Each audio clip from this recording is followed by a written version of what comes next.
Today's episode is brought to you by Bush's Fresh Food Market. Calling all foodies, Bush's is hiring. Are you passionate about food, looking for growth, development, and excellent wages? Come grow with Bush's and apply online at bushes.com/join our team.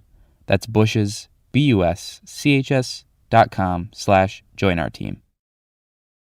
From the Detroit Free Press, I'm Emma Stein with today's Free Press Voice Briefing. It's Thursday, December 8th, 2022. Hi, I'm Arpan Lovo.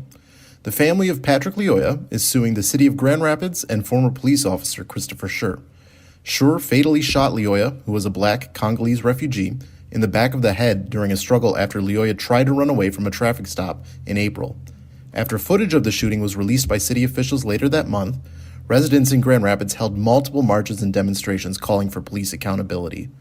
In the complaint filed by the Lyoya family's lawyers, attorneys say Schur violated Patrick Lyoya's civil rights when he chased him down and eventually killed him without first calling for backup. Attorney Ben Crump said at a press conference Wednesday in Detroit that Lyoya was only pulled over for, quote, driving while black.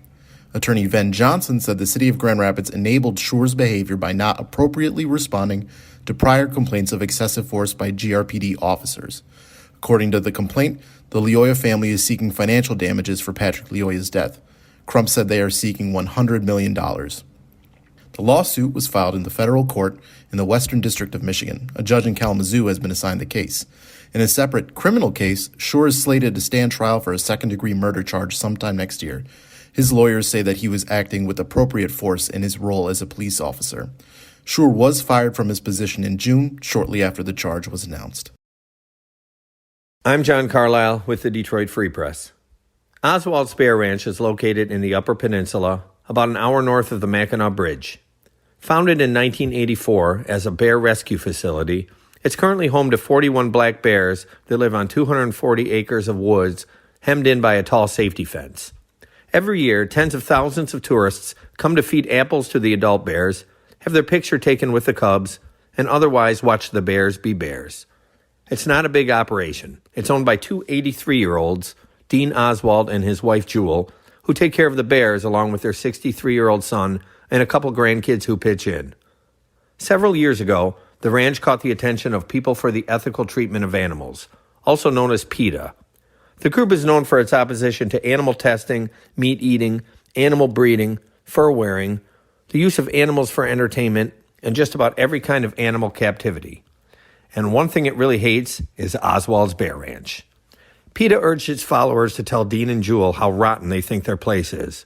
And ever since, the Oswalds have been pestered with hostile phone calls and emails from the group's followers at all hours of the day and night. This is Phoebe Wall-Howard, an automotive reporter at the Detroit Free Press. Ford Motor Company CEO Jim Farley has said repeatedly his team is working to build loyalty and treat customers like family.